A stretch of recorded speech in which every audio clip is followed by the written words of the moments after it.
Salut mes amis et content encore de vous retrouver sur cette plateforme, la maison spirituelle. Je suis ravi d'être là, encore sur cette vidéo, pour partager, pour nous édifier, afin qu'ensemble nous puissions vivre une vie d'abondance.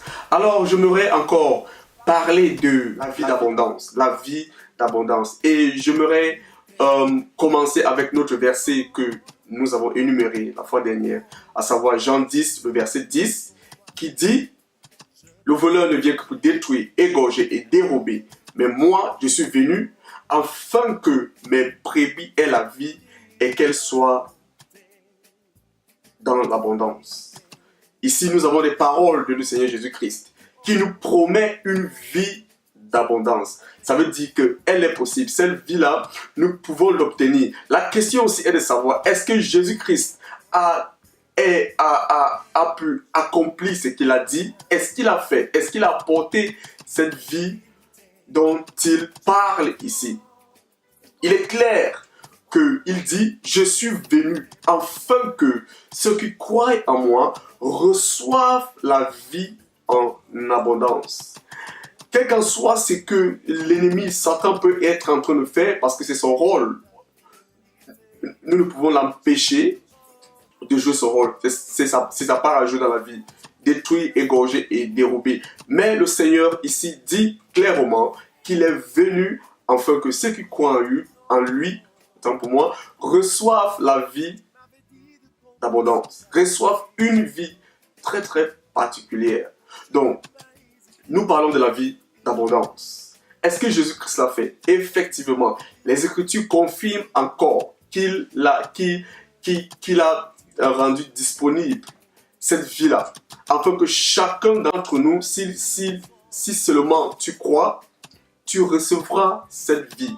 Lorsque nous parlons de la vie en abondance, nous parlons effectivement de la vie transcendantale, la vie Zoé, la vie de Dieu, la vie qui domine toutes sortes, qui est au-dessus de toutes sortes de maladies, d'afflictions, de la vie d'épanouissement. Dans d'autres versions, surtout la version amplifiée et en anglais, la Bible parle de la vie dans sa totalité. De la vie dans la totalité. Je sais que peut-être tu n'as pas eu à expérimenter dès ta naissance une vie de réjouissance, de plaisir, de joie, de satisfaction. Mais je vais te dire qu'à travers Jésus-Christ, il a dit dans Jean 14, « Je suis le chemin, la vie et la vérité. » Si quelqu'un veut venir au Père, quelqu'un parle de venir au Père, en fait, il parle que quelqu'un veut recevoir cette vie-là que le Père donne, cette personne pourra avoir cette vie si et seulement s'il passe par moi. Alors, cette vie a été rendue disponible. La Bible le confirme encore, l'Écriture le confirme.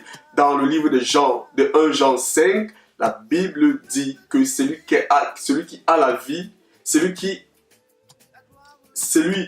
a le Fils a la vie. La Bible dit que ces choses nous ont été écrites afin que nous sachions que nous avons la vie éternelle. J'aimerais t'attirer ton attention.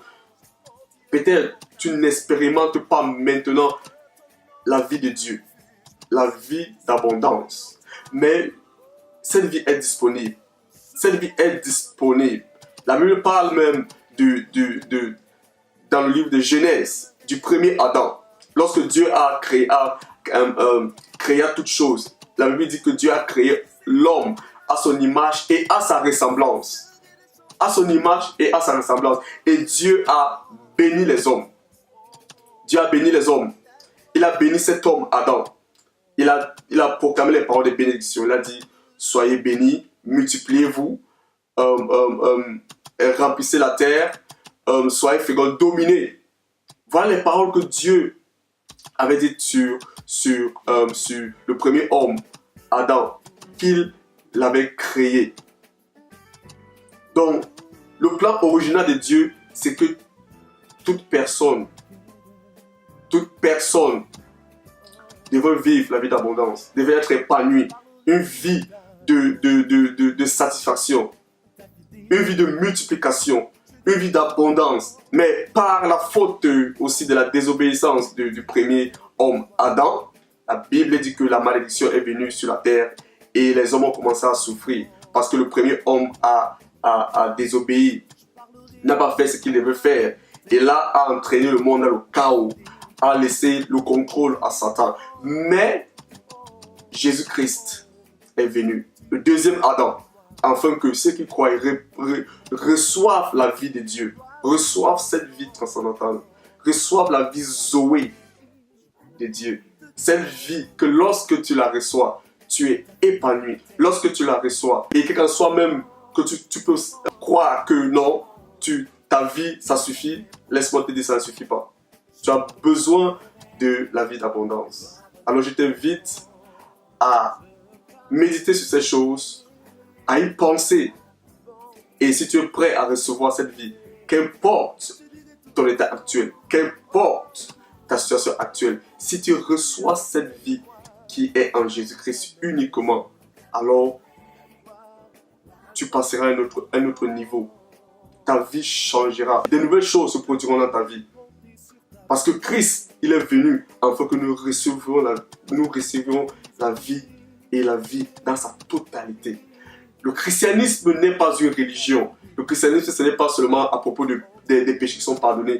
Non, le christianisme, c'est la vie que Dieu nous a apportée. C'est la vie que Dieu a rendue disponible à travers son Fils Jésus. La Bible parle aussi dans Jean. La Bible dit que au commencement, la parole était Dieu. Elle était avec Dieu. La parole était Dieu. Elle est venue. Elle s'est manifestée. Elle s'est fait chair. Et cette parole était la vie. Et cette vie était la lumière des hommes. Cette parole était la vie.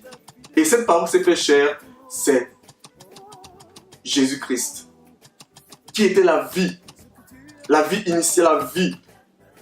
C'est lui qui donne la vie, l'origine de la vie s'est manifestée afin de donner la vie à ceux qui n'avaient pas ou qui n'ont pas reçu cette vie.